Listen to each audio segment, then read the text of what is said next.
Hey everybody, what's up? It's Michael Termini with the Game House, and today I am joined by FlyQuest Aphromoo after an absolute banger of a game, the second banger in a row out of FlyQuest. So I guess let's start with that. This I guess like the tenacity that has been shown by this team in these extended 40-minute games. What do you think that says about FlyQuest? Uh, what it says, we're the team running Smite top, so yeah, people hate us. Other than that, I think it's a lot of problem solving in the game where we have extra support. So I think a couple of the games we were in the match, stage jitters first time for the first game that was 15 minutes. Second game was a little bit better, but we just a lot of problem solving in the game. How we solve two splitters, how we're engaging the quirky package, and yeah, I think it's good for progress. So you mentioned the Smite top meta. So two games in a row again from FlyQuest with this. So do you think this is something that we're going to see more of in the LCS because it's like so clearly strong, or do you think it's something that FlyQuest is doing very well and other teams might not be able to pilot to the same extent? I think it's a great strat, especially if you refine it. Teams that play towards their bottom side, like it just nullifies, their throwing laning phase is over by 5 minutes. Mm. I know Riot wants to nerf it. I also think it's a little oppressive and kind of weird to watch. Same as the 2v1 meta from previous iterations of League. Mm. So, but it is fun to play because you are seeing your teammates a lot earlier and team fighting more in general. Do you think that the TP change is what like invited this meta to become a thing? Not really. Not really. Fair.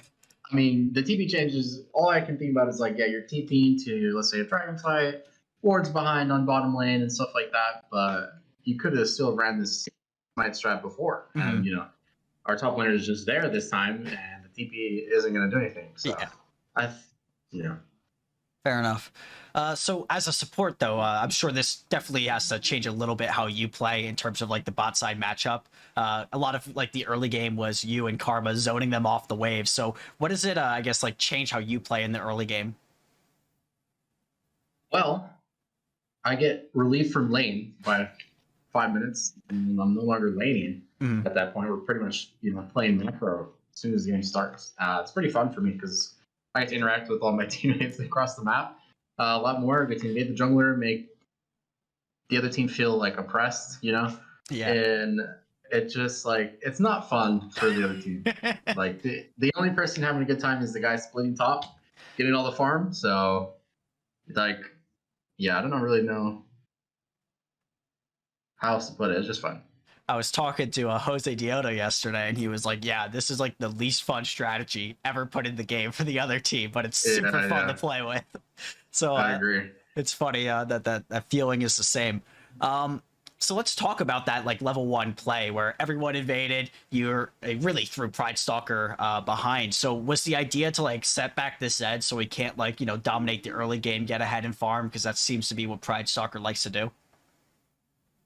Yeah, this as an assassin player, this guy just automatically picked Zed, expected.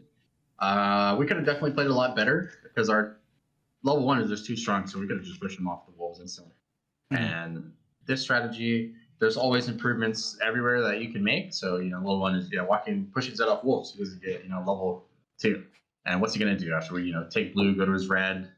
Just gets 4 quadranted. So there's a lot of stuff we can do better, and I think it's very, very good for like team progression and thinking you can even put players in other roles, based on like what champs they play. Do you see this as something that you guys are going to be refining over the next like couple weeks? Like, what do you think is like the biggest thing that FlyQuest still needs to work on?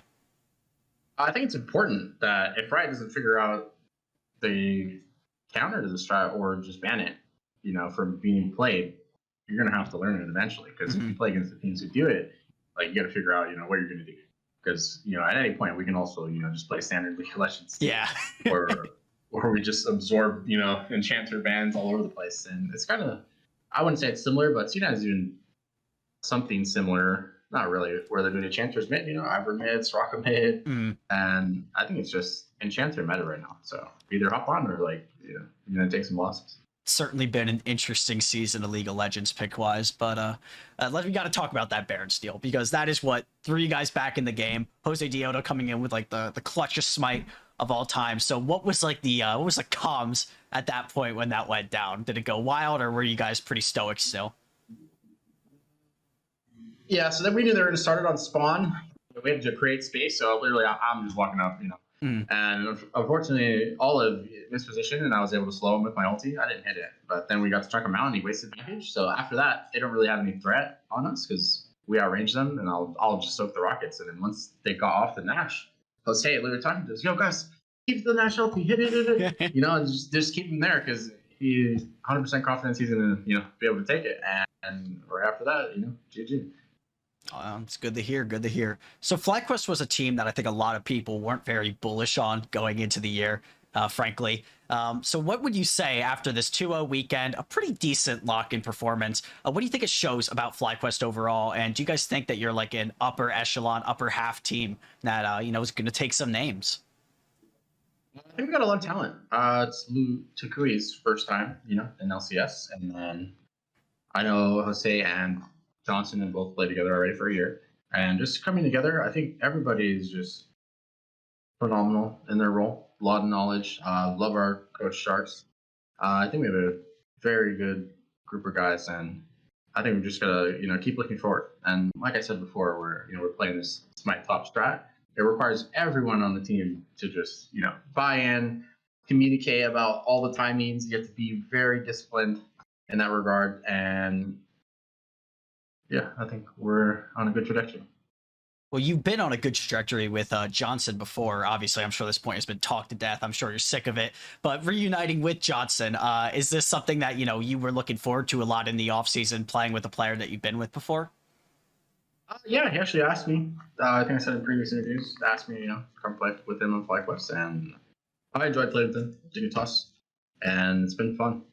This guy's hilarious. Hopefully, you guys can see it more in interviews and stuff like that. But I love playing with this guy. All right. Well, that's all I got, man. Thank you very much for coming on, and check out thegamehaus.com for more LCS interviews.